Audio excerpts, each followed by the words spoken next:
ಉಚ್ಚ ನ್ಯಾಯಾಲಯದ ನಿರ್ದೇಶನದಂತೆ ಈ ದಿನ ಮಾಲೂರು ವಿಧಾನಸಭಾ ಕ್ಷೇತ್ರದ ಒಂದು ಮತ ಎಣಿಕೆಯಲ್ಲಿ ಏನು ವಿವಾದ ನಡೀತಾ ಇದೆ ಅದಕ್ಕೆ ಸಂಬಂಧಿಸಿದಂತೆ ಸ್ಟ್ರಾಂಗ್ ರೂಮನ್ನು ಓಪನ್ ಮಾಡೋದಕ್ಕೆ ನಾವು ಚುನಾವಣಾ ಆಯೋಗದ ಅನುಮತಿಯನ್ನು ಪಡ್ಕೊಂಡಿದ್ವಿ.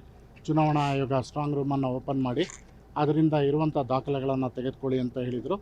ನಮಗೆ ಬೇಕಾದಂಥ ದಾಖಲೆಗಳನ್ನು ಇವತ್ತು ನಮ್ಮ ಸ್ಟ್ರಾಂಗ್ ರೂಮ್ನಲ್ಲಿ ನೋಡಿದ್ವಿ. ಆದರೆ ಇಲ್ಲಿ ಅಂಥ ಯಾವುದೇ ದಾಖಲೆಗಳನ್ನು ಇಟ್ಟಿಲ್ಲ. ಎಲ್ಲ ದಾಖಲೆಗಳು ಬೇರೆ, ಎಲ್ಲ EVM ಮತ್ತು ಎಲ್ಲ ದಾಖಲೆಗಳಿದ್ದಾವೆ. ಆದರೆ ಅವರಿಗೆ ಬೇಕಾದಂಥ ದಾಖಲೆಗಳು ಇಲ್ಲಿಲ್ಲ. ನಮ್ಮ ಮಾಲೂರು ಟ್ರೆಜರಿಯಲ್ಲಿ ಇಟ್ಟಿರಬಹುದು ಅನ್ನೋದು ಮತ್ತೊಂದು ಅಭಿಪ್ರಾಯ ಇದೆ. ಆದ್ದರಿಂದ ಈಗ ಮಾಲೂರು ಟ್ರೆಜರಿಯಲ್ಲಿ ನಾವು ಓಪನ್ ಮಾಡಿ ಆ ದಾಖಲೆಗಳೇನಾದರೂ ಇದ್ದರೆ ಅದನ್ನು ಕೋರ್ಟ್ಗೆ ಪ್ರೊಡ್ಯೂಸ್ ಮಾಡ್ತೀವಿ.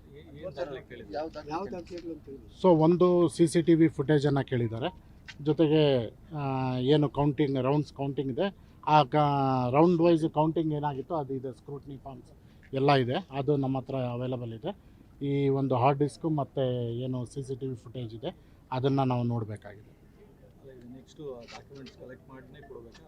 ಅಲ್ಲ, ಏನಿದೆ ಅದನ್ನು ಕೋರ್ಟ್ ಮುಂದೆ ಹೇಳ್ತೀವಿ, ಏನಿಲ್ಲ ಅದನ್ನು ಇಲ್ಲ ಅಂತ ಹೇಳ್ತೀವಿ. ಕೋರ್ಟ್ ನಿರ್ಧಾರ ಕೈಗೊಳ್ಳುತ್ತೆ. ಮಾಲೂರು ಟ್ರೆಜರಿಯಲ್ಲಿ ಇದೆ, ಖಜಾನೆಯಲ್ಲಿದೆ, ಅದನ್ನು ಅಲ್ಲೇ ತಹಸೀಲ್ದಾರಿಗೆ ಡೈರೆಕ್ಷನ್ ಕೊಟ್ಟಿದ್ವಿ. ಚುನಾವಣೆ ಅಂದರೆ ಚುನಾವಣೆ ಮುಗಿದ ನಂತರ ಏನೇನಿರಬೇಕು ಅದೆಲ್ಲ ಇದೆ. ವಿವಾದಕ್ಕೆ ಸಂಬಂಧಿಸಿದಂತೆ ಮೋಸ್ಟ್ಲಿ ಅವರು ಟ್ರೆಜರಿಯಲ್ಲಿ ಇಟ್ಟಿದ್ದಾರೆ, ಅದನ್ನು ತೆಗೆದುಕೊಂಡು ಮಾಡಬೇಕಾಗಿತ್ತು. ಓಕೆ, ಫೈನ್, ಆಯಿತು, ಬರೋದು.